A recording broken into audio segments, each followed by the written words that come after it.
रेश्मा काळेंचा निर्णय अद्याप जळगावचा तिढा कायम आहे, या ठिकाणी बैठक होती, त्याच संदर्भात हे सगळं.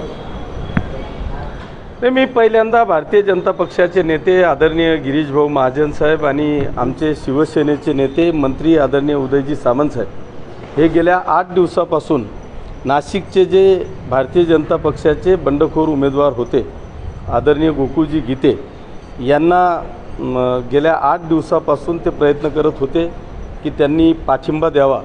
काल मला असं वाटतं की सुदैवाने यांच्या सर्व शिवसेना आणि भारतीय जनता पक्षाच्या नेत्यांना करत असलेल्या प्रयत्नांना यश आलेलं आहे आणि ते यश येऊन त्यांनी पाठिंबा जाहीर केला आहे. आणि त्या धर्तीवरच मला वाटतं आज जळगाव जिल्हा शिवसेना आणि भारतीय जनता पक्षाच्या आमदार, खासदार, जिल्हाप्रमुख आणि मंत्री महोदयांची मिटिंग आज आयोजित केलेली आहे. या मिटिंगमध्ये जो काय निर्णय होईल, महायुतीचे जे आदेश असतील त्या आदेशाचं पालन आम्ही सगळेजण करू.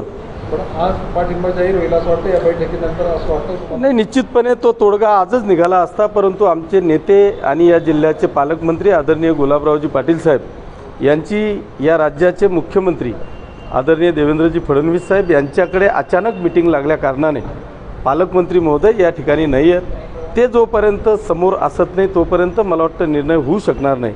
परंतु आता जिथे जी चर्चा होईल ती आम्ही आदरणीय गुलाबराव पाटील साहेबांच्या कानावर टाकून उद्या त्यांच्यासोबत शिवसेनेच्या सर्व आमदार, जिल्हाप्रमुख, नगरसेवक यांच्यासोबत मिटिंग होऊन आम्ही निर्णय जाहीर करू. पण ही बैठक तेवढ्यासाठीचीच आता जी बैठक होते आपली महायुतीची, ती रेश्मा काळे यांच्या संदर्भात नाही. महायुतीची ही बैठक आहे, त्याच्यात साहजिकच आहे की रेश्माताईंचाही विषय येईलच.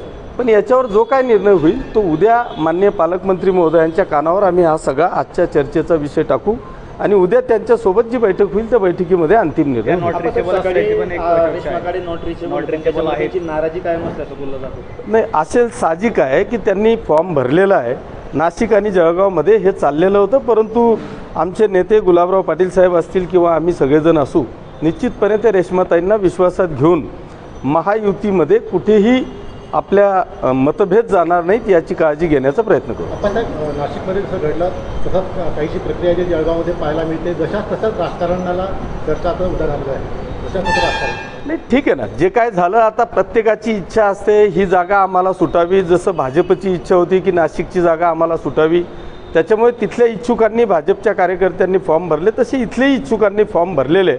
इच्छुक म्हणून कोणीही असू शकतं, पण शेवटी महाराष्ट्राच्या राजकारणामध्ये महायुतीमध्ये कुठेही खडा पडणार नाही याची काळजी स्थानिक नेते घेतात आणि ती काळजी घेण्याचं काम आम्ही सगळेजण करू. आता मात्र जाहीर माघार घेता येणार आहे, प्रत्यक्ष माघारीची वेळ उलटून गेलेली आहे. अशा वेळेस जाहीर माघारीची घोषणा करूनही दगाफटका होऊ शकतो अशी देखील एक चर्चा आहे. तसं होईल असं तुम्हाला वाटतं का? नाही, मला असं वाटतं की शेवटी प्रत्येक पक्षाचा प्रत्येक जो सभासद असतो, मग नगरसेवक असेल, जिल्हा परिषद सदस्य असेल, हा प्रत्येकजण आपल्या पक्षाच्या चालीरीतींवर, त्यांच्या आदेशांवर चालण्याचा प्रयत्न करतो. त्याच्यामुळे असा खूप काही प्रकार होईल असं मला अजिबात वाटत नाही. आमचे शिवसेनेचे किंवा भारतीय जनता पक्षाचे, महायुतीचे जे लोक आहेत हे आदेशाचं पालन करणारे सगळे कार्यकर्ते असतात. त्याच्यामुळे निश्चितच वरून आलेल्या आदेशाचं पालन आमचे सगळे लोक करतील असं मला वाटतं. नाशिकमध्ये गोकुळ गीतेंनी तर त्या ठिकाणी माघार घेतली, मात्र प्रचार आपण थांबवला आहे, पण विरोध कायम राहणार असं गोकुळ गीतेंनी म्हटलेलं आहे. तो त्यांचा अंतर्गत वाद आहे, पण त्यांनी भाजपनी सगळ्या खालचे जे नगरसेवक आहेत, जे खरे मतदार आहेत, त्या मतदारांना सूचना देण्याचं काम भाजपच्या सगळ्या वरिष्ठ नेत्यांनी केलेले आहे.